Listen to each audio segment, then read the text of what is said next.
सोनाक्षी सिन्हा ने अपने social media handle पर एक लंबा नोट लिखा है।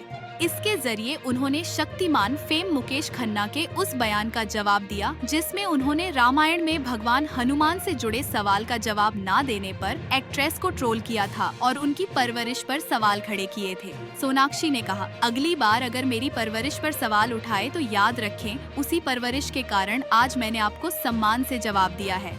दरअसल सोनाक्षी सिन्हा ने अपने इंस्टाग्राम स्टोरी पर एक नोट मुकेश खन्ना सर जी, मैंने हाल ही में आपका एक बयान पढ़ा जिसमें रामायण से जुड़े सवाल का जवाब नहीं देने पर आपने मेरे पिता के संस्कारों पर सवाल खड़े कर दिए। तो सबसे पहले मैं आपको याद दिला दूं, उस दिन हॉट सीट केबीसी शो पर 2 महिलाएं बैठी थीं और दोनों ही उस सवाल का जवाब नहीं दे पाई थी, लेकिन आपने सिर्फ मेरा ही नाम लिया। सोनाक्षी ने लिखा, हाँ, शायद उस दिन मुझसे थोड़ी भूल हो गई जो कि आमतौर पर एक इंसान से हो जाती है।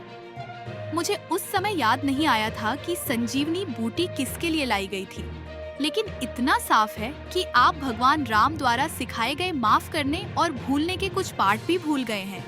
अगर भगवान राम मंथरा को माफ कर सकते हैं, अगर वह कैकेयी को माफ कर सकते हैं, अगर वे महान युद्ध के बाद रावण को भी माफ कर सकते हैं, तो आप यकीनन इसकी तुलना में इतनी छोटी सी बात को छोड़ सकते हैं।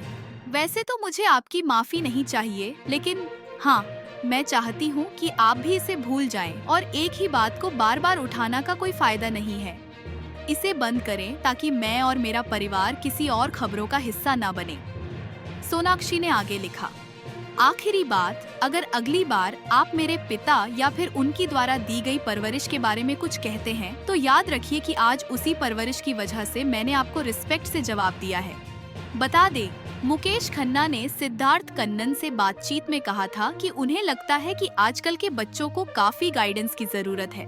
नई पीढ़ी के बच्चे भटक रहे हैं, गर्लफ्रेंड बॉयफ्रेंड के साथ घूमते रहते हैं।